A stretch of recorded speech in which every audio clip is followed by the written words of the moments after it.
This is episode number 32 of the Feed Me, Fuel Me podcast with our special guest, Eryk Anders. Welcome to the Feed Me, Fuel Me podcast. My name is Jeff Thornton, alongside my co-host, Michael Anders.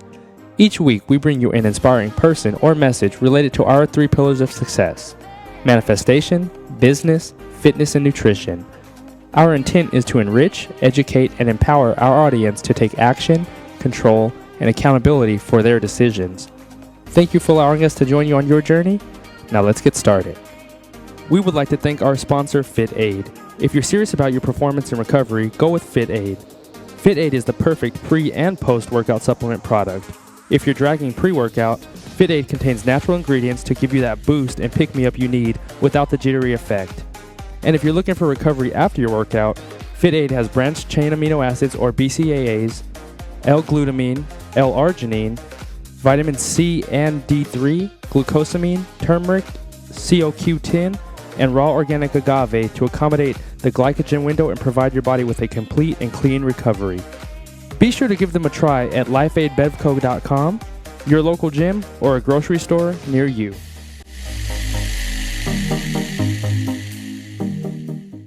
Hey, what's going on, guys? Welcome to episode number 32 of the Feed Me, Fuel Me podcast. Mike Anders here with my co-host, Jeff Thornton, and we have a very special guest, keeping it in the family, Eryk Anders. Yeah. Hey, what's up, guys? Appreciate y'all having me. I find it ironic this is episode 32, and that was indeed your college number. Destiny, man. Destiny. No, that's what it's taught. Yeah. Yeah. We'll let you tell everybody who you are and your journey to where you're at. Because what I find especially intriguing about you and your life, man, when people ask me about you above and beyond football and MMA and all that good stuff, I describe you as the one that no matter what happens, what goes on in your life, you're the one that's going to make it. And what I really want to dive into is the why and the how of how that is for you. So real quick, just describe for the listeners, your life path and what brought you to your evolution from football into MMA. I played ball in college, played for the University of Alabama, won a national championship, tried the pro thing for a little bit, didn't quite work out the way I wanted it to. Played a year of arena ball and pretty much just said, if it's not the NFL, then, I'll find something else to do. So I came back to Alabama, where my son is at, and did the 9-to-5 thing, had a desk job, but, there was definitely a big void in my life. Sitting at a desk all day, typing on a computer, that's just not me. It doesn't fit my personality. I had to find something else to do. So I walked into an MMA gym, linked up with an MMA fighter through a mutual friend, came to the gym, got beat up my first night there, and I was like, ooh. And I thought I could fight until I fought somebody who knew how to fight. You know what I mean? But, man, I was hooked, man. I really fell in love with it. And then fought as an amateur for about 3 years, maybe 4 years. And then just before I turned pro, through, a bunch of circumstances, I met my wife. I changed gyms just because the gym I was training at, every night we was in there beating each other up, and there was really no skill development. And so as an amateur, I was able to get away with being the bigger, stronger, more athletic person. But obviously, the guys at the top level, they're elite at some of the things they do. Maybe they're Division I wrestlers, national champs. Maybe they've been doing, they box, they're Golden Glove boxers, or, everybody at that level is elite at something. So I just wanted to get in the training, so I moved on over to Spartan Fitness down there in Birmingham, and I trained there for about a year, and then about a year ago, I was afforded the opportunity that I could work and sustain, have a steady income working at the gym. So I completely immersed myself in the environment. You know, if I'm not training myself, I'm training somebody else. And although that may not be a physical rep for me, that's a mental rep. You know, you have to thoroughly explain and be able to tell somebody why and how this is the correct technique, or this is the correct way to do it. And I think by doing that, it makes you more cerebral about what it is that you're doing. So you can definitely see the evolution of my game from amateur. Even my first few fights as a pro, I still kind of fought like an amateur. But these last few fights, I think that, I know just by looking at film and, you know, my record speaks for itself. You know, I'm 6-0. Three of those fights have ended in under 30 seconds by knockout or submission. So that certainly wasn't happening as an amateur. I was, you know, more get on top, just punch him till the ref pulls me off kind of thing. But now I actually have a skill set and a base that I'd like to develop and get better at. So it's so interesting that you say that, because as I sit here as your big brother, not only have you evolved as an athlete, obviously, but the mental aspect of how you train is totally different. Because I can remember when you were in high school, you've been fortunate enough to a certain extent to always be just naturally bigger, faster, and stronger than most guys that you compete against. Sure. And I can remember when you were in high school, you relied heavily on that, to the extent that if you weren't getting the reps, you still knew you were going to play. Yeah. So it wasn't a big deal to you. And then I distinctly remember a conversation we had when you got to Bama, where you were strongly considering transferring, when they made the change from Shula to Saban. And I remember what a mess up that would have been. I remember you telling me, because you were just a special teams guy at that point. Yeah. Saying you had achieved such a high level of success in high school, you know, all-state, 5A, first team. You know, why am I sitting here riding the bench here when I could transfer somewhere else and play right away? And of all the advice that you could or could not have taken from your big brother, I'm glad you took that little bit and stayed. Because ultimately, you know, making that transfer decision makes an uphill battle no matter what you do. Sure. Or how it ends up. Mm-hmm.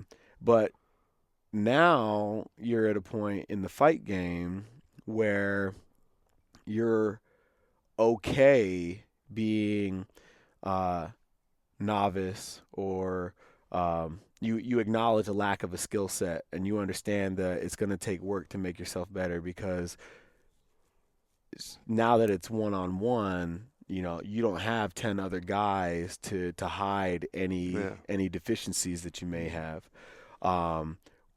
And going back to the crux of our conversation, you've been, I don't want to say fortunate, because you definitely work hard. But in your life, I don't know if you realize this or not, if you're introspective to this extent just yet, but from the outside looking in, regardless of the circumstance, you've played at the championship level everywhere you've gone. And what a lot of people don't know about you is you have a very, very, very extensive wrestling background. And had you ended up at a high school that had wrestling, you probably would have experienced that kind of success in that area as well. Sure. But you played for the state championship in high school. You won a national championship at Bama, and you've held multiple title belts, both amateur and pro, up to this point. What is it about how you grew up, or you know, the experiences and opportunities that you've taken advantage of, that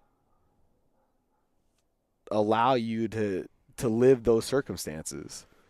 I definitely think being 5 out of 6 kids definitely has something to do with it. You know, 'cause obviously I was never bigger than y'all, and you were Gail, so y'all would always beat me up. I think that kind of, you can either take that one way or another. You be like, oh, he's bullying me, or you can let it make you tougher. And I think that's just the way I kind of evolved. I've always been a competitor.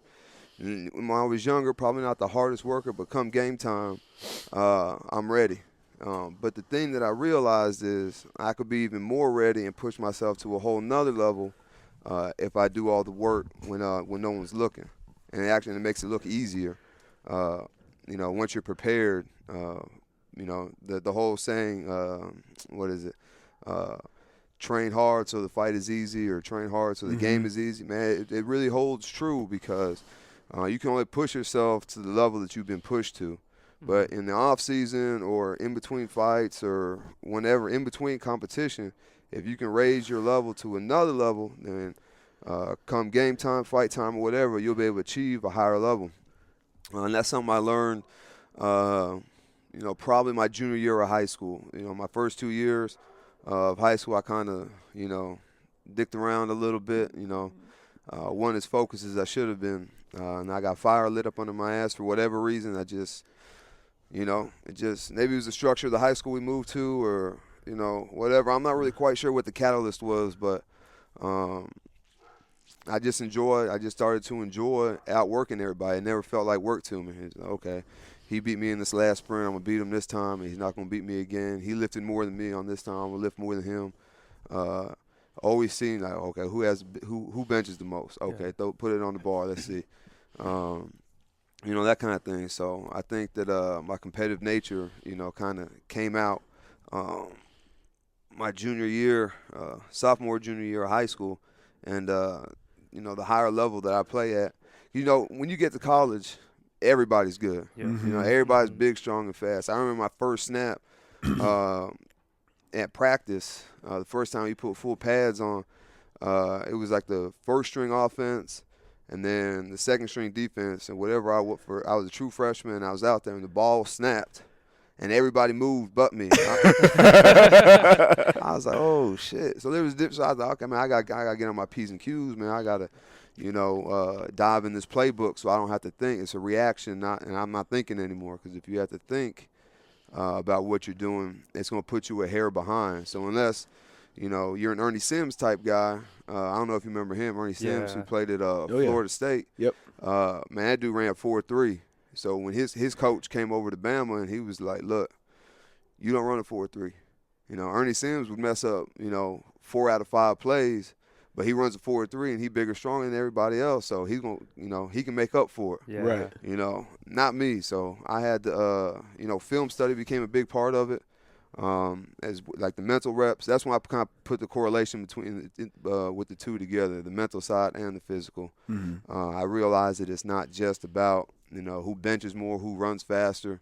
It's about who knows the ins and outs of the playbook, who studied film, and I really learned that when Coach Saban came. People don't realize how well put together that program is. We'll come to the meetings on Monday and say we're playing LSU.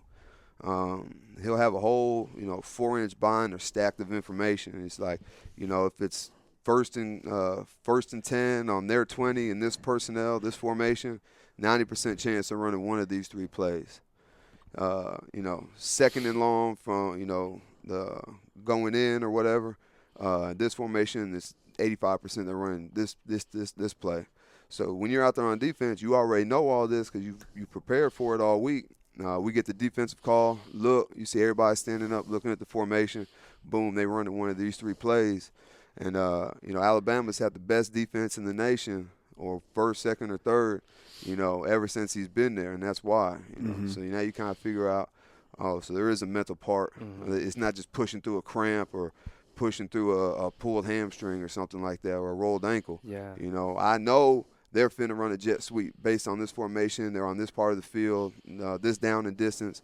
So it made life so much easier. That's dope, man. And but the part that sort of resonated with your story, I'll take a step back, is that you mentioned you were the 5 of 6 kids, and I can sort of relate because I was the last of 6 kids. Yeah. And did you I sort of I was in the same boat where life was so much, I was sort of lazier, so to speak, because your brothers are busting their ass and your sisters, and they're grinding to get through stuff.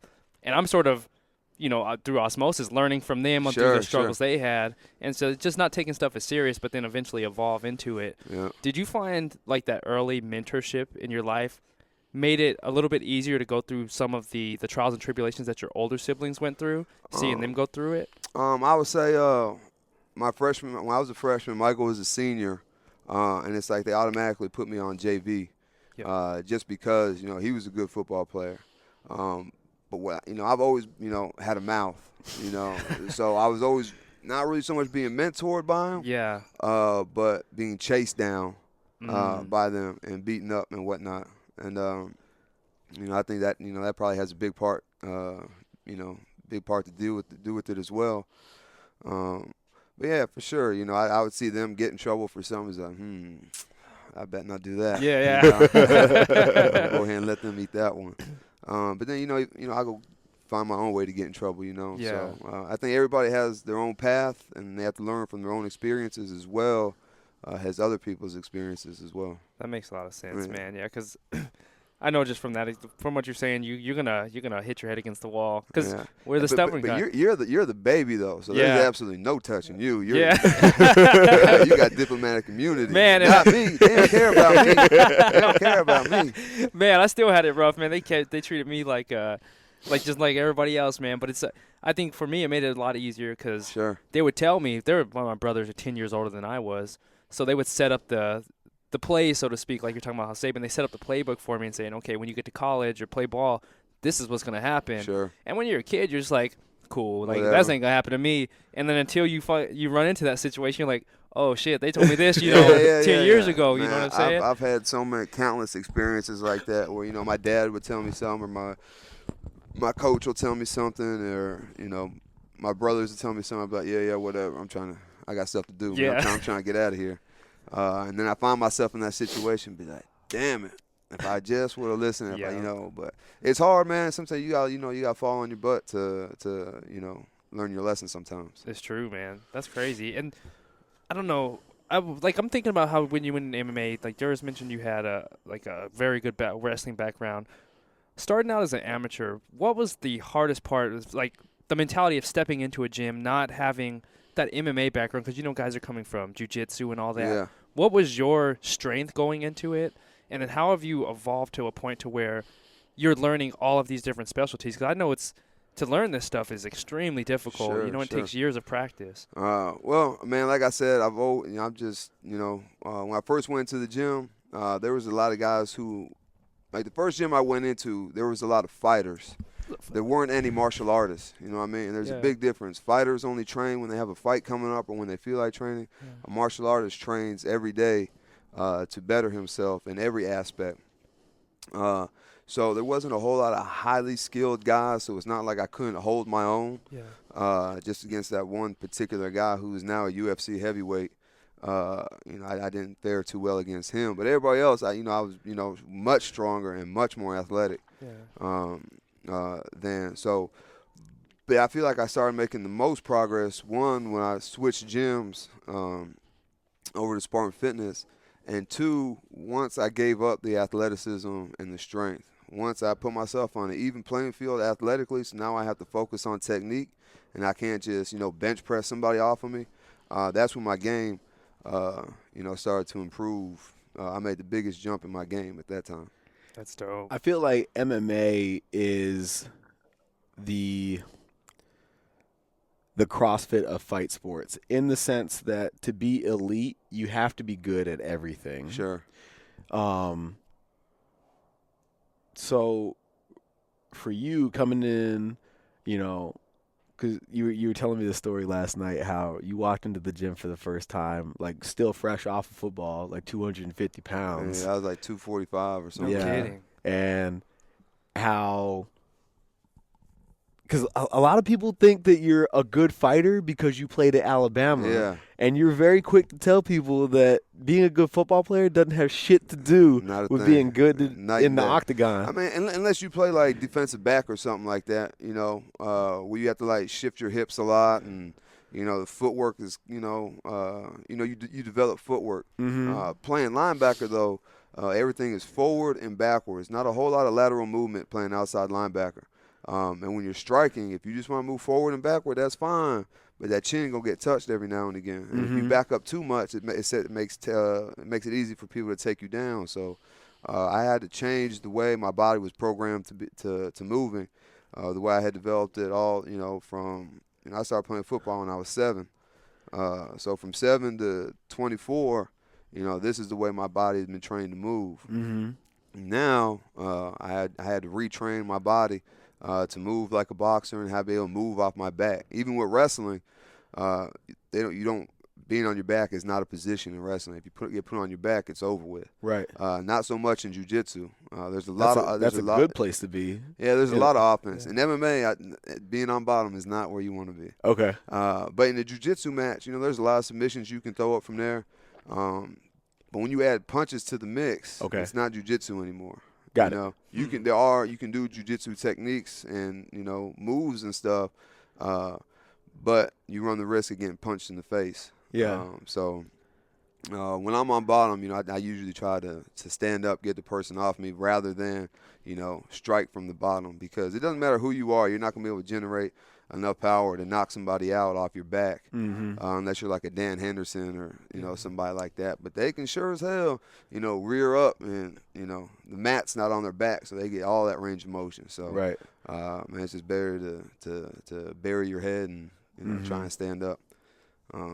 So yeah, I just had to reprogram my body to be a mixed martial artist. Sure. And when give us a little insight into the fight game, because I know when you got into it and realized that there was something there for you, you fought all the fucking time. Yeah. Well, like I described to people at the beginning of your MMA career, I'm like, I'm almost positive you fought like 18 times in a year.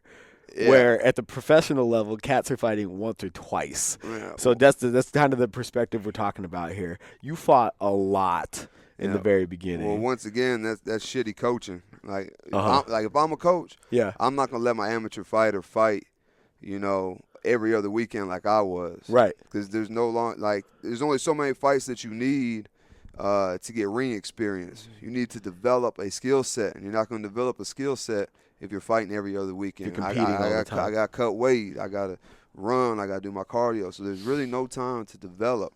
And once the light bulb clicked with that, I was like, man, I got to get out of here, because they're not going to change. Yeah. So I got to change. Right.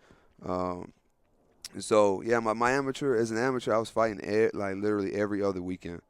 I wasn't taking a whole lot of damage, wasn't getting beat up, but that's not the point. Right. I'm fighting a bunch of guys who, guys are, working 9 to 5, and I wasn't training to beat the guys that were good. Right. I was just out muscling everybody. I wasn't really using any technique.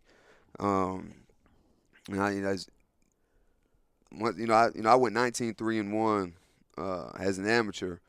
And around like that 6th or 7th win, I was like, man, I might be able to do this. Like for real. Yeah. Full time. So I wanted to develop.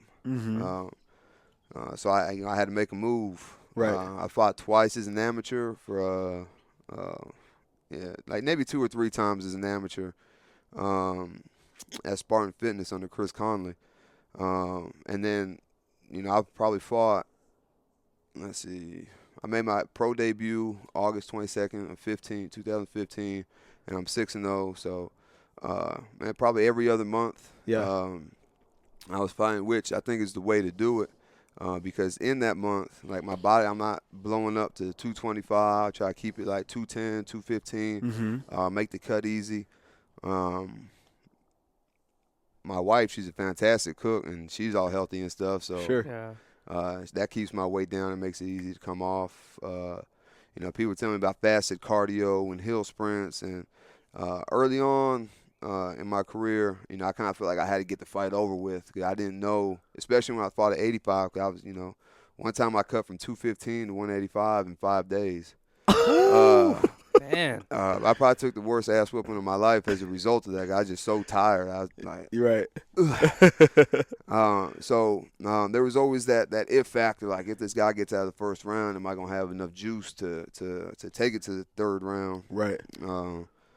Which at that time I didn't. So, man, now that all I do is train, train all morning, coach at night, and then again at night, and do my cardio in the afternoon and stuff, man, I could go out there and fight, 5-minute rounds, no problem. Sure. That's crazy.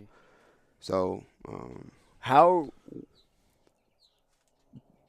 put us in the mindset of your coach, who's kind of guiding your career in a sense. When do you make the decision? When's it in your best interest to go from amateur to pro? Because a lot of dudes fight forever amateur, and then a lot of guys go pro way too damn soon. Yeah. So like, where's the sweet spot? I don't know. To be honest with you, me being an athlete and a competitor, I feel like I should have gone pro long before I did. Yeah. But is that true now? Nah, I think I'm in the perfect spot. Okay. I think my head coach, he'd always just be like, be patient. It's not like I was being an asshole about it. I'm just like, I brought it up to him once or twice, be like, hey, when you think, we can turn pro? I'm 27, 28, you know what I'm saying? I'm not getting any younger, yada, yada, yada. Mm-hmm. He's like, man, just be patient. When you're ready, we'll do it or Right. whatever. And, I'm 6-0 right now, so I can't argue with the results. Sure. May not be the answer that I wanted at the time. Right. But, man, he the coach, and, he's put people in the UFC. So, he knows, kind of the process and how I should look and the skill set that I should have. Right. Because this is the thing. If you get into the UFC too early, Right.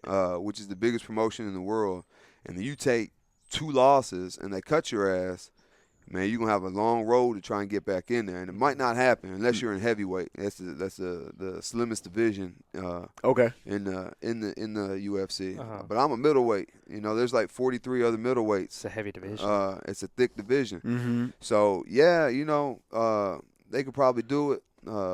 He knows people. He could probably make it happen early on. But, if I go in there and I take a couple losses, it's over with. Right. So, it's better to take your time. And then when you get there, it's not about, it's about staying there. Right. And working your way up the ranks. Whereas you take an L to the sorriest dude on the roster. Yeah. You come in number 44 and lose the 43. That don't do you no favors. It's Yeah. over That's with. crazy. It's a wrap. Okay. It's a wrap. And they don't show no mercy, man. I'm not bringing them any money at this point. Right. Or wouldn't be at this point. So. Well, and there's a million other guys trying to get in too. Yeah, so I yeah. mean, So, you're just a body until a certain point, right? So, just kind of chill out, take your time, rack up these wins, and then when the time is right, you'll know the time will be right, Okay. That's cool. So, how does it work for exposure? How do you? Because you got that Bellator fight, Yep. which was awesome. Am I right in saying that Bellator is number 2 behind UFC in terms of It's promotions? becoming bigger. Yeah. Um, Well, this is the thing. People are, kind of weighing their options between Bellator and the UFC. Yeah. Because your first contract with UFC, you're going to be fighting for $8,000 and $8,000, which means, just to show up, make weight, get in the cage, you're going to get $8,000. Okay. If you win, you get another $8,000. Okay. But that's it. At Sure. 16, then Reebok's going to shoot you $2,500. So, you're only making $20,000 to fight. Right. I could do that in Bellator. They gonna pay me more money, and I can have my own sponsors. Sure. Yep. Yeah, but me, I want to fight the best. I'm Yeah. not in. I feel like the money's gonna come on the back end. Yeah. Go ahead. Make a run at the UFC. Let the cards fall as they may, and then when it gets time for me to be the coach Yeah. and not the fighter anymore, when it gets time for me to open up my own spot, Mm-hmm. I had that that UFC behind my name. Right. Which to anybody who fights, yeah, that's cool. You fight in the UFC, but that's all the casual fan knows. Right. Oh, you're one of them UFC fighters. Mhm. Uh-huh. So MMA is the sport. The UFC is essentially the NFL of mixed martial arts. Okay. Uh-huh. So if somebody tells you I played for the Dallas Cowboys, oh shit, word. Or if they tell you they play for the Ottawa Red Blacks.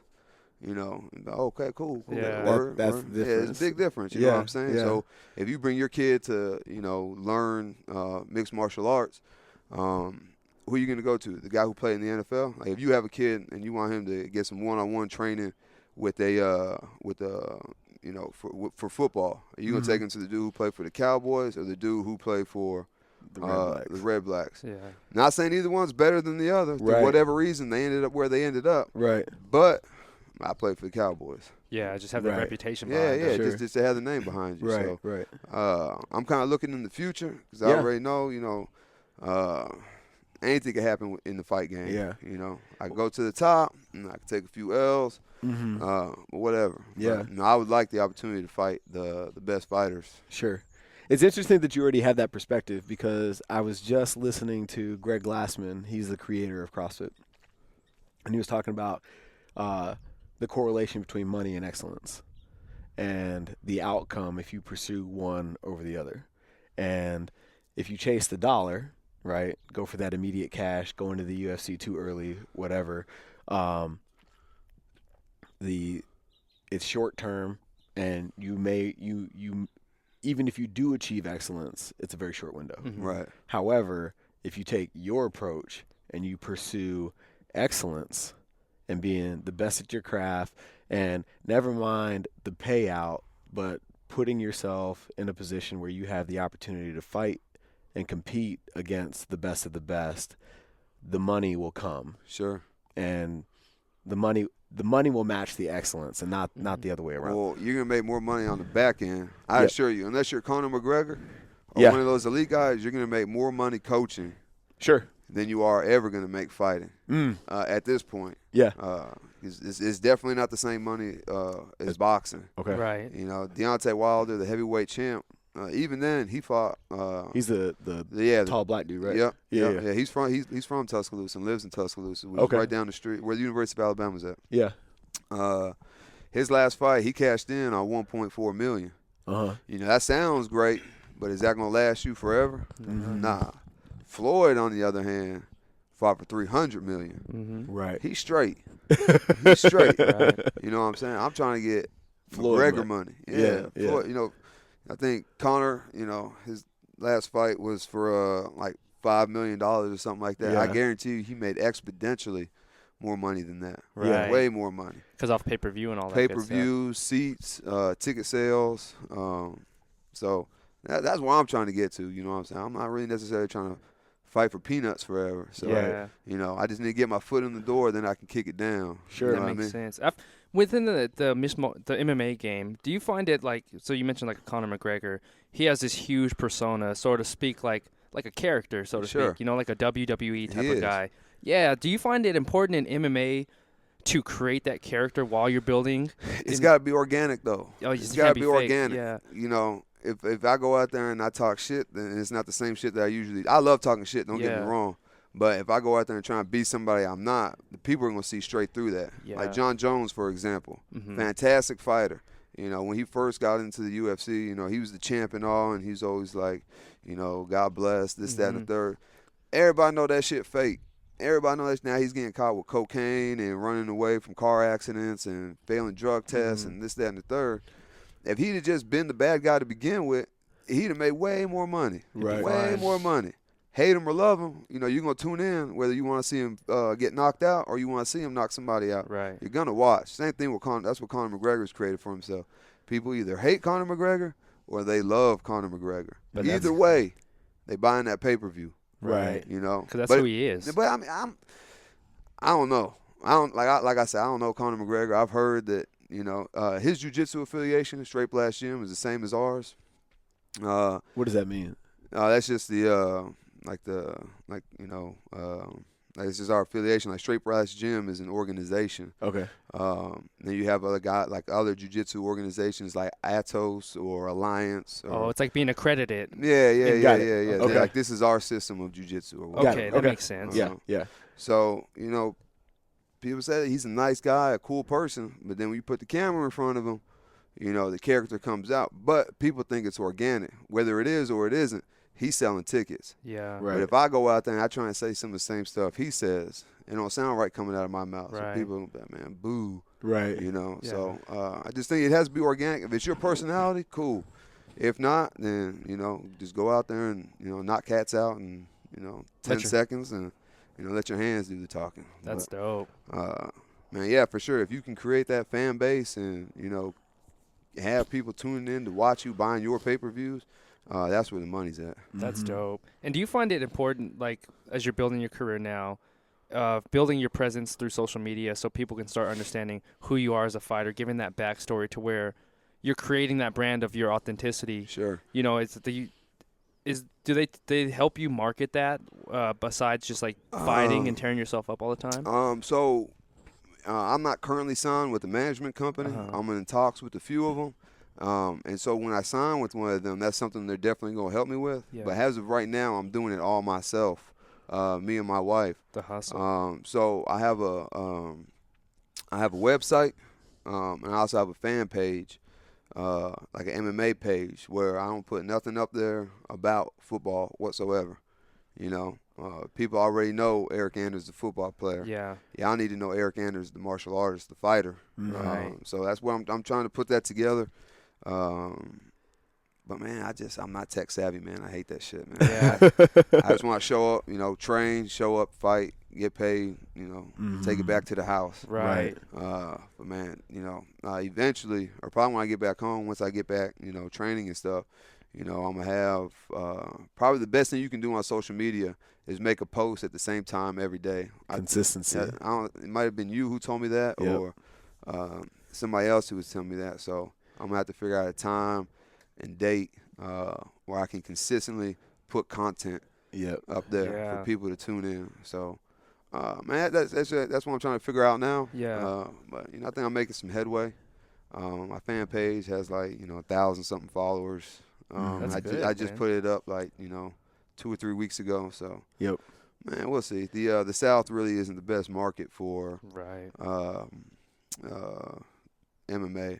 Like, for example, Deontay Wilder, heavyweight champion of the world, same status as Mike Tyson and Vander Holyfield, Muhammad Ali. Probably not the polarizing figure that they are. Yeah. But he's on the same level, the heavyweight champ. Right. This guy is from Alabama and could not sell out an 8,000-seat arena. Wow. And how crazy is that? This is the heavyweight championship of the world, right? Yeah. But I guarantee you, if Alabama plays anybody, Louisiana, Monroe, UT, Chattanooga, 110 people, 110,000 people, packed, people knocking each other, stampeding over each other to get a seat. Yeah.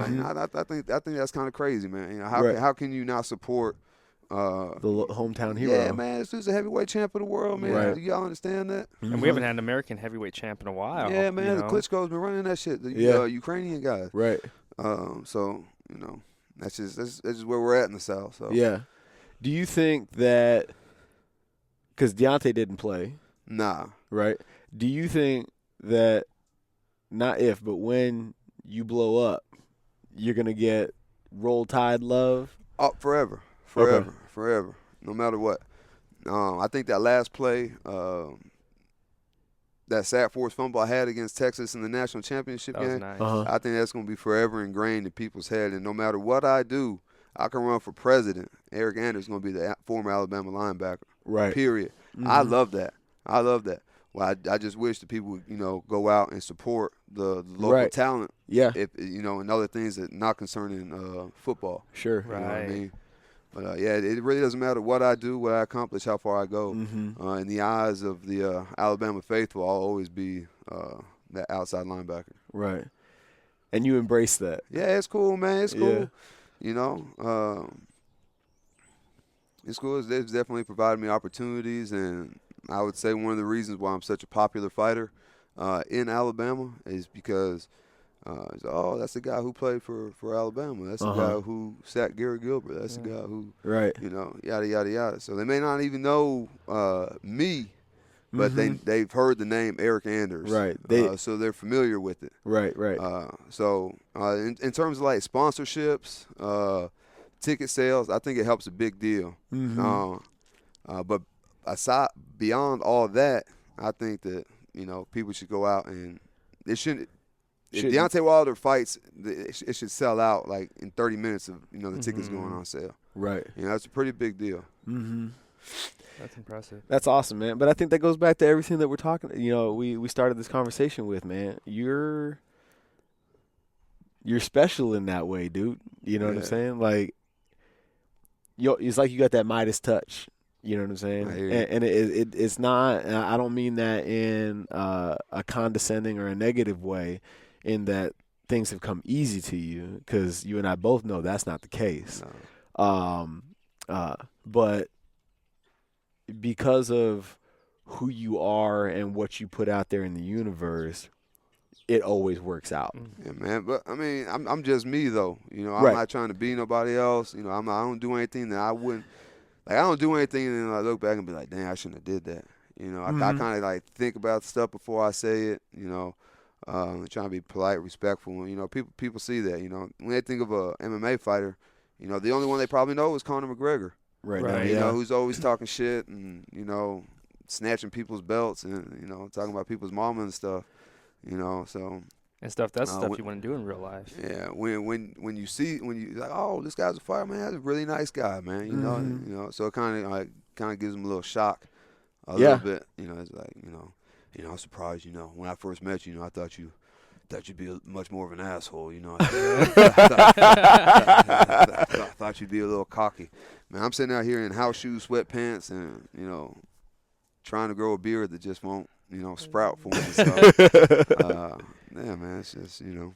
But I think It's just me. that's where it comes from, though, man. Like, just knowing you. I mean, we met a year ago or something Yeah. like that. But Mhm. just seeing everything you've done, you can tell you've been around excellent mindsets throughout your entire Sure. life. Whether it's like your family. Now, then you got into an Alabama program, which, yeah, but outside of football, you're around people who understand the mentality of winning. And now Yeah. you've transferred from a gym that wasn't giving you that type of excellence that you're used to, and transferred to Spartan Fitness, correct? Spartan Fitness. yeah. Spartan Fitness, and you're surrounding yourself with people who know how to achieve greatness, so to speak. Sure. And I think it comes from being so self-aware, and you understand what greatness looks like, because it's leaving clues throughout your entire life, Sure. man. And so when you do make it to the UFC, you're going to be extremely successful, man, because you already have that innate, system built in your head. And I think that's Sure. fantastic, brother. Man, I appreciate it. As far as the fighting goes, I think the edge I have on every single person I fought and will fight is the mental edge. Like, I don't think – I talk to other guys, I'm like, how do you get prepared for a fight? Not necessarily that I'm he may offer me some information I may take. Yeah. But a lot of guys, they're like super nervous, or, I'm more nervous when my teammates fight. When I don't get nervous, you know what I'm saying? I don't have any jitters. I don't get that adrenaline rush.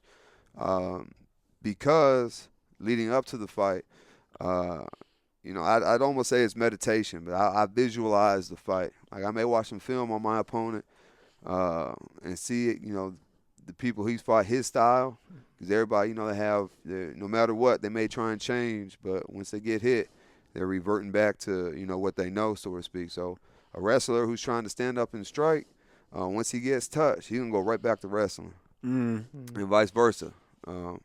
So what I think I do better than anybody else is visualization. I kind of see how their body moves and see what they like to do, and then I put myself in the worst position possible. So if when I get in the fight, yeah, 4 out of the 6 have ended in under 30 seconds.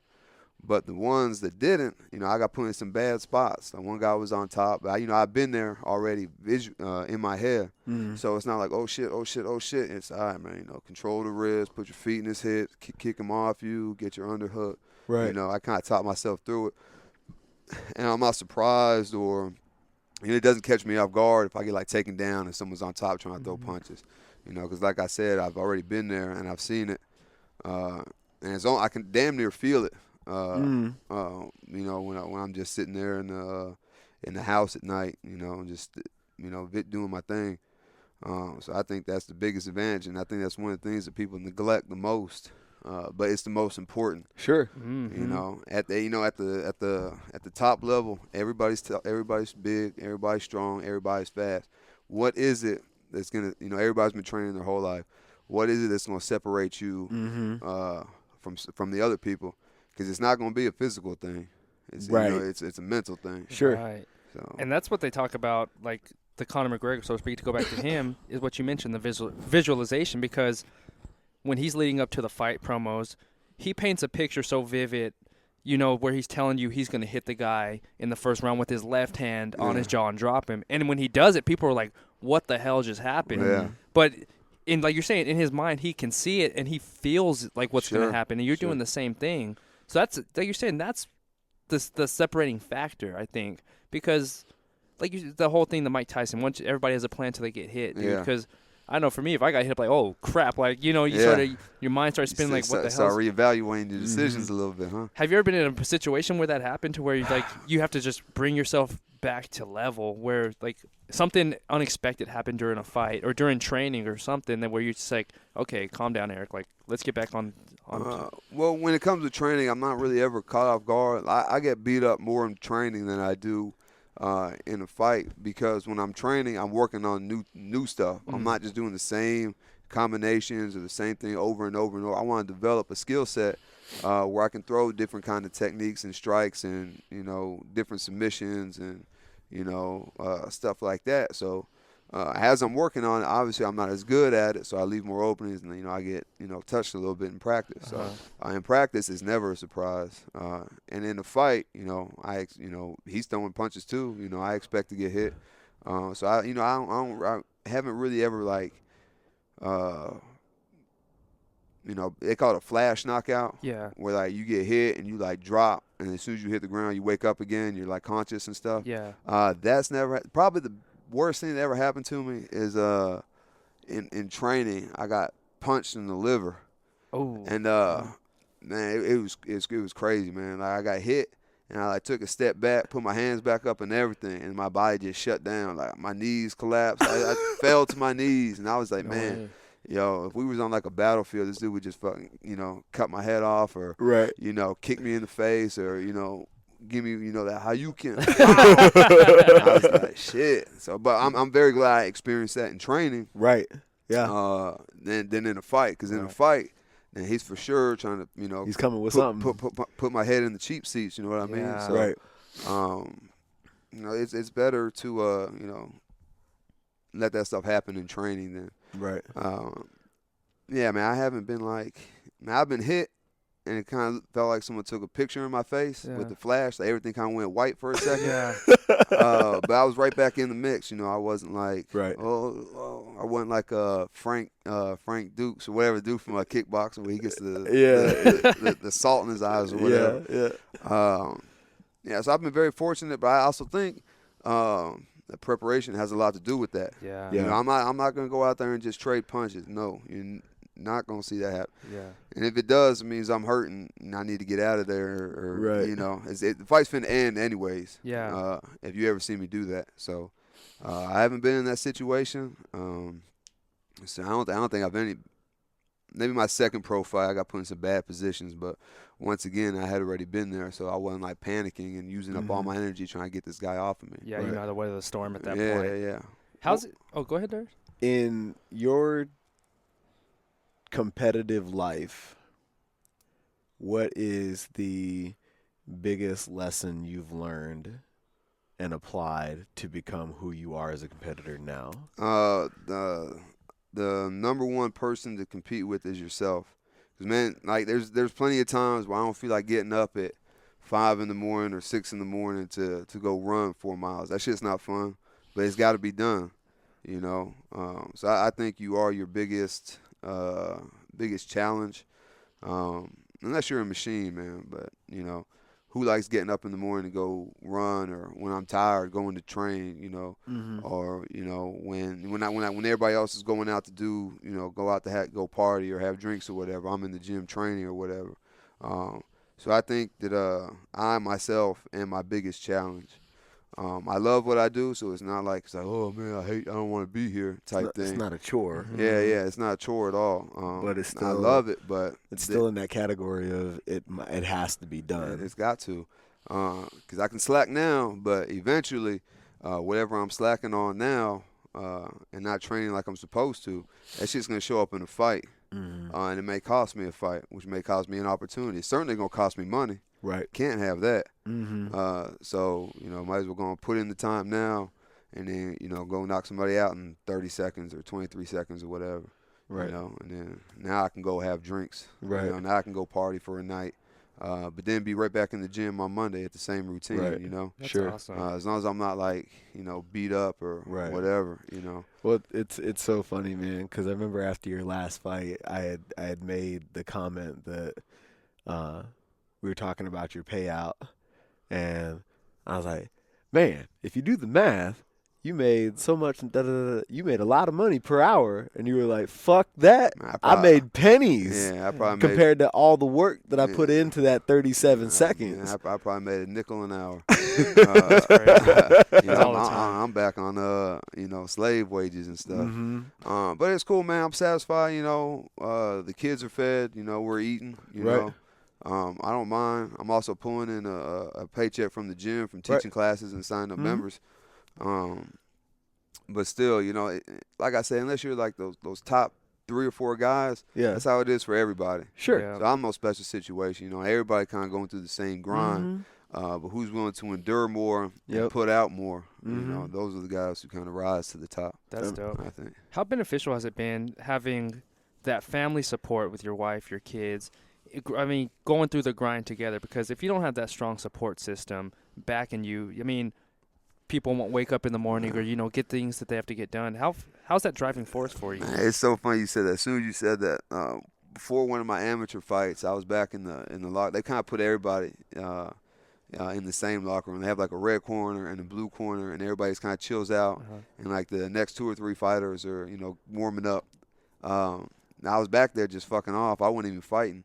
But this dude's wife or his girlfriend, while he's getting his hands wrapped, she's like, I don't know why you do this. And just bitching at him. He's turning red and shit. And I'm just like, lady, you fucking him up, man. Sit your ass down. You know what I'm saying? My wife's not like that at all. She's all in. She's truly a blessing in my life.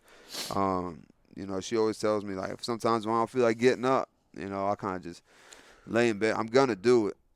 But she's just like, oh, quit being a pussy and, get up and do it. And I'm just like, all right, I can't have a wife, calling me a pussy. They're thinking I'm a pussy or whatever. So I go out there and hit the road, She diets with me, so she's not eating cheeseburgers and I'm stuck eating salads. Yeah. Everything I do, she thugs it out with me. So, the kids are cool too. I really don't think that they certainly don't know the amount of work and effort that I put in to fight.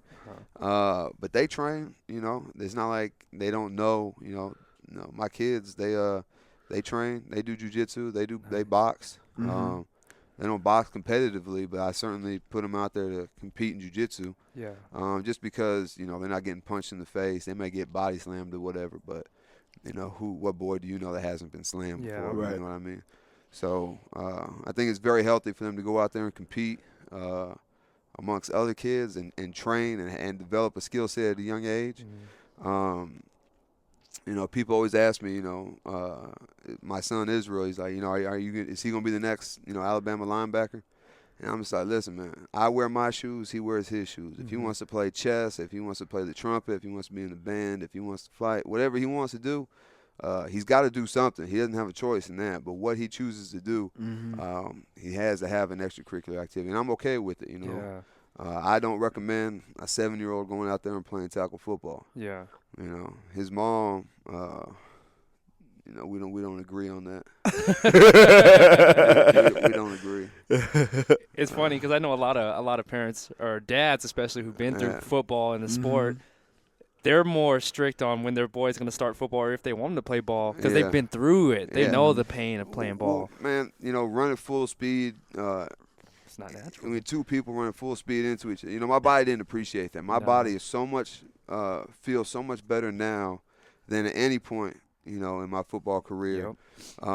Because one, we're not in there beating each other up.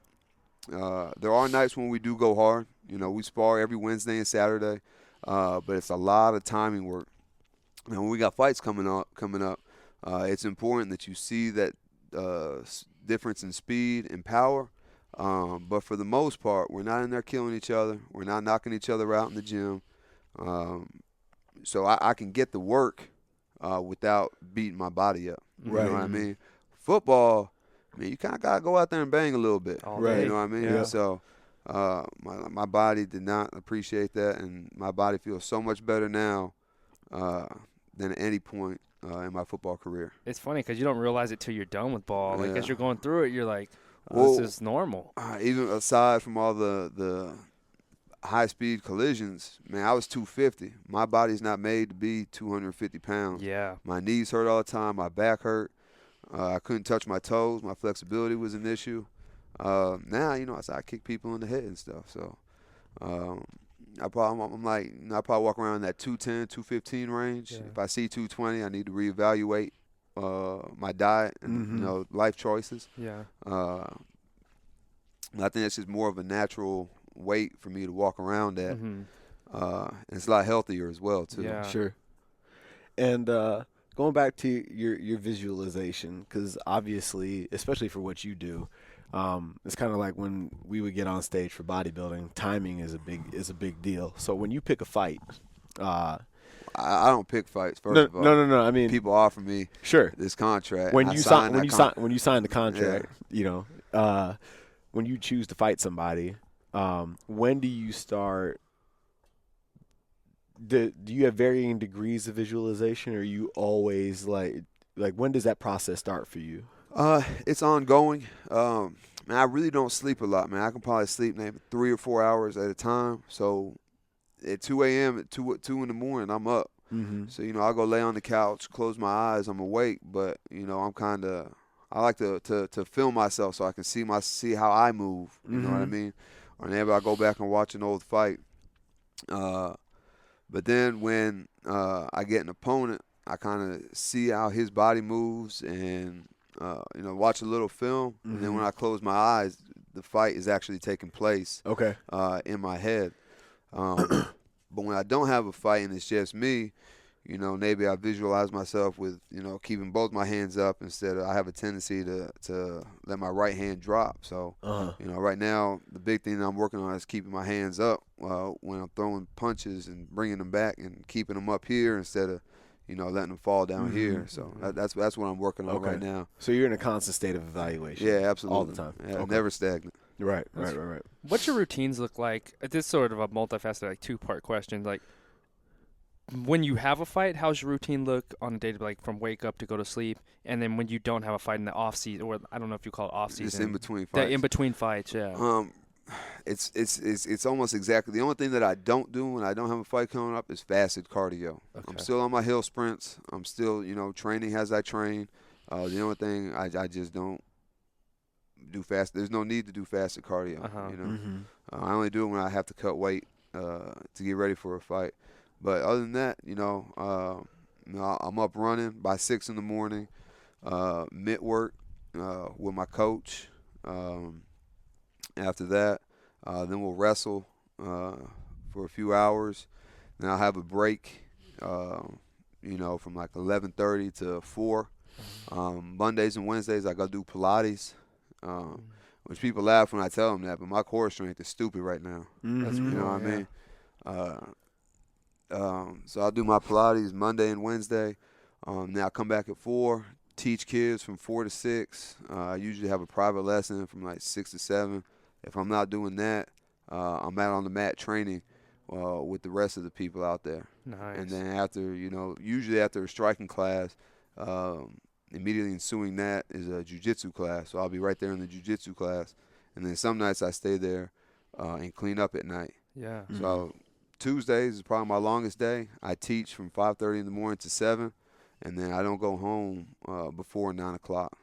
Wow. I have that little window from like 11:30 to 4 where I can like run my errands, eat lunch. That time goes by really quickly, 4.5 hours. But yeah, my schedule, and even on Saturdays, I'm there from 10 to 3 every day, every Saturday, teaching and training. We also spar on Saturdays too. So,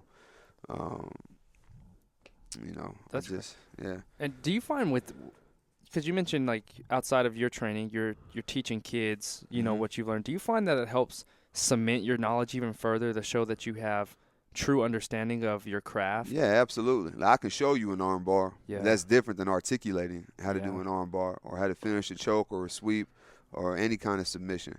If I can tell a 4-year-old, if I can show a 4-year-old, I know that technique. If I can tell and teach and articulate how to sweep, or how to throw, a 1-2 combination, for example, correctly, I know that technique. It's not like I'm just going out there and showing them. Right. I have to articulate, tell them to rotate their hips and how to snap their punch and not to just lumber it out there. Right. So every time I tell one of those little kids or teach them a new technique, that's a mental rep for me. Yeah. Sure. So I think that's the hardest part, man. Coaching and teaching. Well, we find that exact same dynamic in CrossFit and in fitness. You have so many people that get into the game who are great at doing, but not are listening. fucking terrible at coaching stuff. Yeah. Right? Just because you can do it, just because you're Peyton Manning doesn't mean that you can coach quarterbacks. Right. Yeah. You know what I'm saying? That's a completely different skill that also needs to be learned. Sure. Just like you need to learn how to be a great athlete, you also need to take steps to learn how to be a great coach. Right. And it wasn't always like that. Early on when I was coaching, I was just like, why the fuck can you not just do what I just did? Why can't you do this? Right. But some of it's not really necessarily their fault. Maybe they didn't play any sports or they just don't have any eye-hand coordination. Sure. Like, I'll be coaching jiu-jitsu and I'll like take your left hand and put it on their collar and they move their fucking foot. I'm just like, man, let's back this up a little bit. When I used to get frustrated and I didn't understand. Now you're patient. Now I understand that not everybody, maybe they don't learn like I learn. You can tell me till you're blue in the face. I have to go out there and do it for me to learn it. Yeah. But and that's not necessarily the case with everybody else. So everybody's a little bit different. They learn at different speeds and rates, and I think patience is the number one thing a coach should have. Because you may not be doing the best job neither, man. There's probably a better coach out there. There's certainly better coaches out there than me at this point. Yeah. So it's not like I think I'm the guru and I, know everything, because I certainly don't. That's interesting. Like, what made you want to get into coaching? Because I find it's interesting that, you're both the same family. Jerry's a coach, you're into coaching. And I think coaching or teaching anybody is one of the hardest things you can do, because I have zero patience when it comes. Like you said, if somebody moves a left foot what's that come from with your family? Is it something that was taught, or is it innate to who you are? Just like, man, I think it's the most gratifying feeling that you could ever get is, man, you took this person who didn't know their left from their right. Now all of a sudden they're throwing like 10-punch combinations and doing all these cool fancy sweeps and stuff. Yeah. And you taught them that. Yeah. I kind of helped that person unfuck their life. You know what I mean? Yeah. I especially the kids. The kids to me is the best. They'll be all staring off in space and picking their nose and like, hey, and then, over time, they're not in space anymore. Yeah. They're actually out there, doing, what it is. I'm like, hell yeah. Give Well, myself a pat on the back. It's interesting that you asked that question, though, because it is interesting that, you and I are both in that space where we compete and coach and coach what we compete in. Yep. And, I mean, if I had to where that comes from, I mean, other than the fact that we're brothers, I think we've both been extremely fortunate to have great coaches and mentors in our athletic path. Sure. And, and correct me if I'm wrong, I'm not speaking for you by any means, but, we appreciate and understand the value of a good coach. Especially for me now in business, it's undeniable that, the value of a coach is extremely important, but obviously in the athletic arena as well. And, for me, it's an opportunity to put back in the universe that which I've received. Yeah. I know what great, because along with being a coach, you have the opportunity to mentor as well. They go hand in hand. I don't believe that for a good coach is not a good mentor. You can't have one without the other. And I find extreme gratification in knowing that not only am I obviously teaching a skill, but like you said, we also have the opportunity to help people overcome, through our medium of fighting and fitness, overcome some of the stuff that they have going on outside the gym. Sure. They come to us as a release, from whatever it is they have going on outside those walls. But now they leave equipped to deal with that shit too. Yeah. Like a lot of people, they'll come in, they do the desk job thing, so they'll come in all stressed out. But then they leave happy, that one, they done blew off some steam.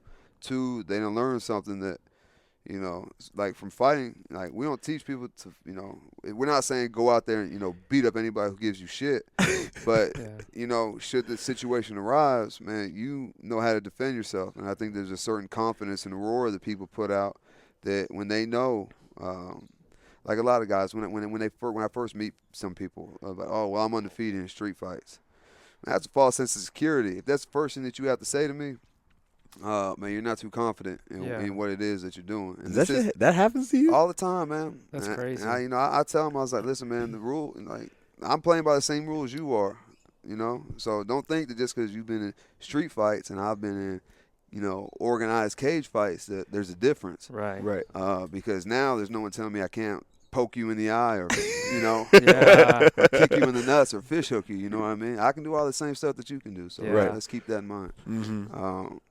But, the ones who don't have to walk with their chest out or, put out that false sense of, I think that people really like that, have a true sense of, self-confidence and esteem where they don't have to go out there and say what they think that they can do, and then later get exposed later. So, man, coaching, especially when you're coaching like a skill set, man, I think it's awesome, man. It's awesome.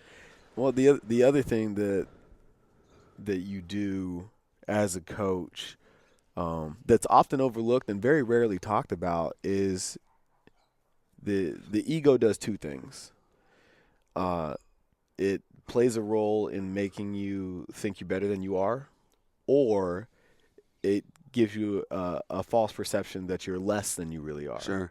It's very rare that the ego plays in your favor with that respect, because eventually, like you said, you will be exposed, right? So I think as a coach, a byproduct of what you do in the process that you present for people is you help them remove their ego one way or the other from their situation. Yeah, I think you are the worst.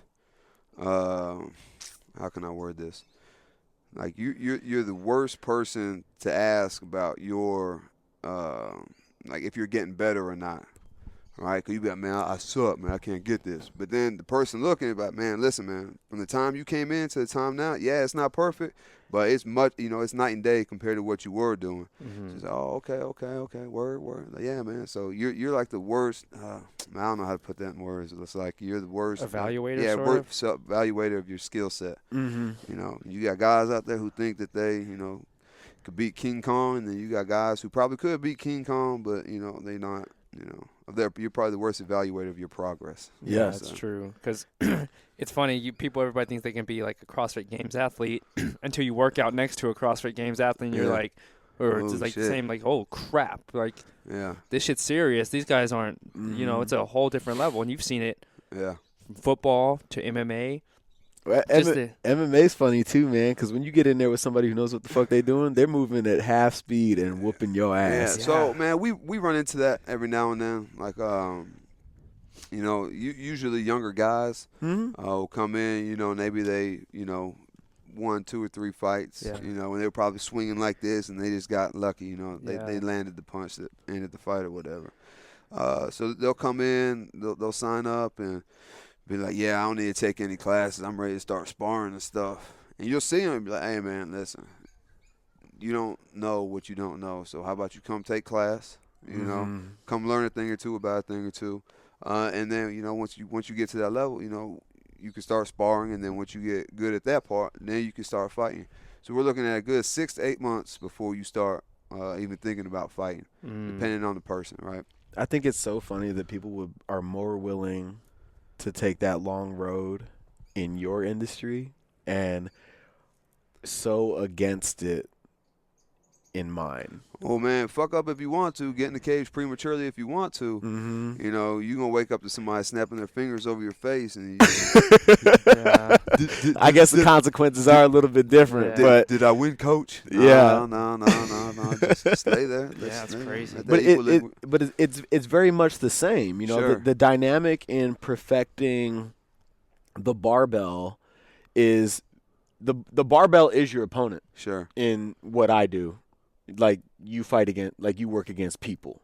You know, if you can't manipulate that thing and bend it to your will, so to speak, it will put you in the dirt. Yeah. However, because you don't risk getting knocked the fuck out. You know, when you tell somebody, look, you know, based on where you're at and everything that I've seen over the thousands of reps that I've seen people do, Yeah. millions at this point probably, it's going to be a slow road. Yeah. And they're out. They're like, fuck it, I'm going to go somewhere where somebody's going to tell me what I want to hear. But now they're having knee surgery or you know having their knee scoped and now their back's fucked up. Yeah. So do you let me ask you this, because we talk about it all the time with our guests with respect to CrossFit and stuff like that. Are there a lot of call them false prophets in the MMA gym space, in the sense that somebody will walk in the gym and say, I don't want to do class, I want to go straight to sparring, and they allow them to do that shit? Whereas you're like, no, we're not gonna. That's not gonna happen. Our gym, no, that's definitely not gonna happen. Right. But the gym I came from, that's exactly what the fuck happens. I didn't even come in there like that. I was just like, hey, I want to fight. Okay, cool. Grab those gloves over there and get in the cage with him, or get in the ring with him. I ain't no bitch. All right, cool. Little did I know that, you know, what was in. And it's not like, you know, I need to go to the ER and then. Right. But I certainly got touched a lot more than I thought I would. Sure. You know what I'm saying? I for sure lost. Like, if we were fighting for real, you know, I probably got knocked out. Right. So that's not the road. And I tell people that when they come in and say they want to fight, immediately I'm just like, listen, man, I've been down that road. It's not the road you want to go down. Sure. I just kind of nurture you and pamper you. And then when it's time to take the chains off, you know, we'll let you loose. Right. You know. Sure.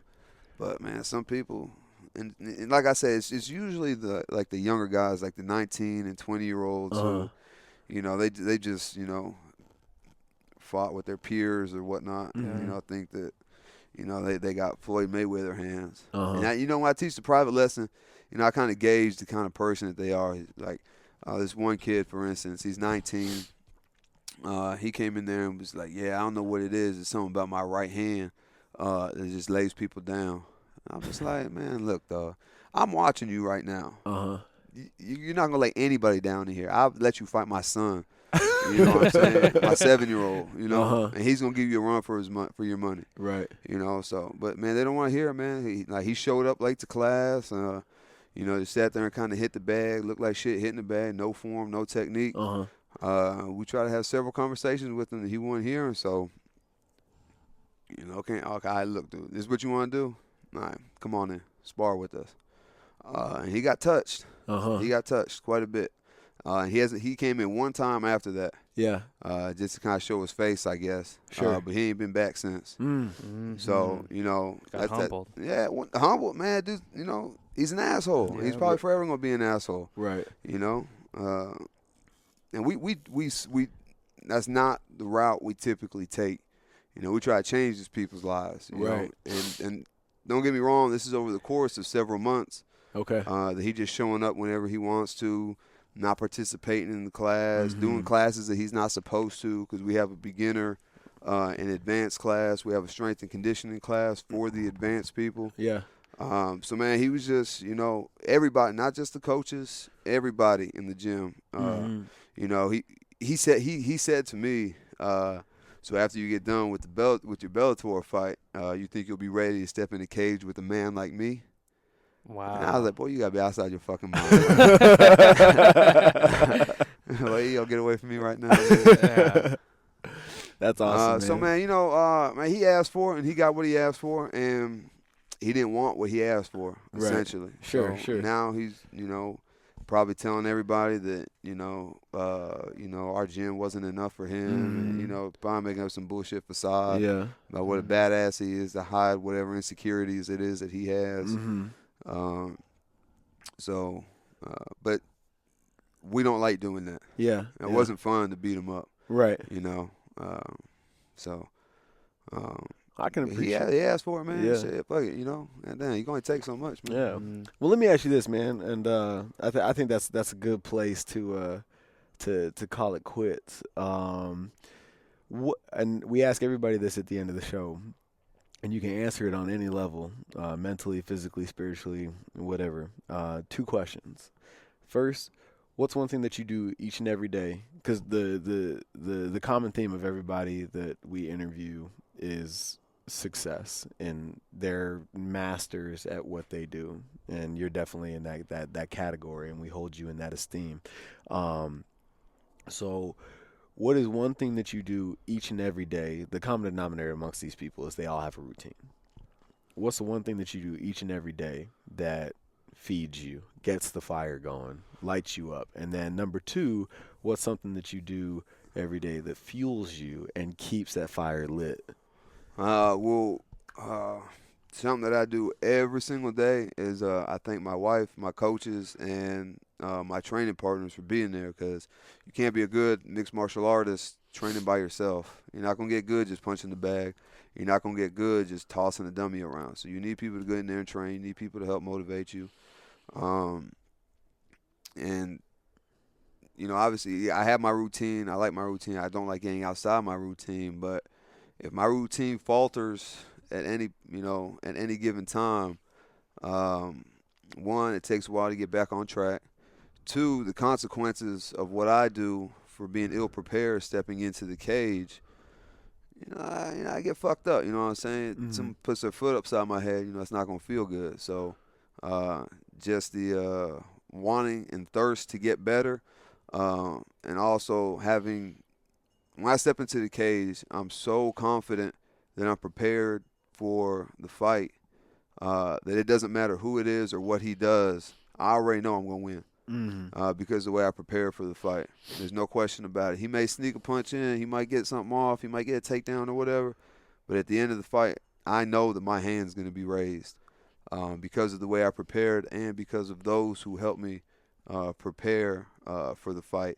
So that's my answer. That's awesome, man. And where can the community support you on your journey, whether it be social media, your gym, what you're doing in your personal life? Where can we find you or support you? Y'all can visit my website, erykanders.net, ERYKANDERS. You can visit my fan page on Facebook, Eryk Anders MMA, or you can follow me on Facebook, Twitter, Instagram, Eryk Anders, ERYKANDERS. Dope, brother. I appreciate having you on, man. Appreciate you guys. Awesome, man. Yeah, I know you hurt and you came out here. Yeah, I'm glad we got you away from Alabama for a little bit. Yeah, so we I love it out here, man. Enjoy the clear skies and the sunny weather. Thank you so much for taking the time to be a part of the show. And for all of everybody listening today, make sure you get out there and support everything that he's got going on. He is a man on a mission. There are very few individuals in this world that are as driven and have the vision to get to where they're going the way that Eryk does. So get behind that and jump on that train, because it's not stopping anytime soon. As always, thank you guys for allowing us to be a part of your journey. Eryk, thank you for allowing us to be a part of yours. We truly appreciate being a part of that journey as well. Until next time, guys, feed me, fuel me. That'll do it for today's episode with our special guest, Eryk Anders. If you want to connect with Eryk and see everything that he has going on, go check out the full show notes on feedmefuelme.com. Also, be sure to connect with us on social media, including Facebook, Snapchat, Instagram, and Twitter at feedmefuelme. We would love to hear from each and every one of you. We're excited to announce the Feed Me Fuel Me Summit on July 10th, 2017 in Sedona, Arizona. Our keynote speaker will be Forrest Lustos. If you haven't had a chance to hear Forrest's story yet, be sure to check out his episode, number 19, Mastering the Superficial and Becoming Exceptional. It's guaranteed to fire you up and make you take action. We've released event details on the website and we'll be updating them in the coming weeks, but you can purchase your ticket on feedmefuelme.com, Click on the link Summit and we will see you there. If you found this episode inspiring in any way, please rate, comment, share, and subscribe so we can continue on this journey together. Also, be sure to share it with your friends and family on social media, including Facebook, Snapchat, Instagram, and Twitter, or any other social platforms that you use. We really appreciate you spending your time with us today and allowing us to join you on your journey. We would love to hear your feedback on this episode, as well as guests and topics for future episodes. To end this episode, we would love to leave you with a quote by Brian Tracy. I found that luck is quite predictable. If you want more luck, take more chances. Be more active, show up more often. Thank you again for joining us, and we will catch you on the next episode.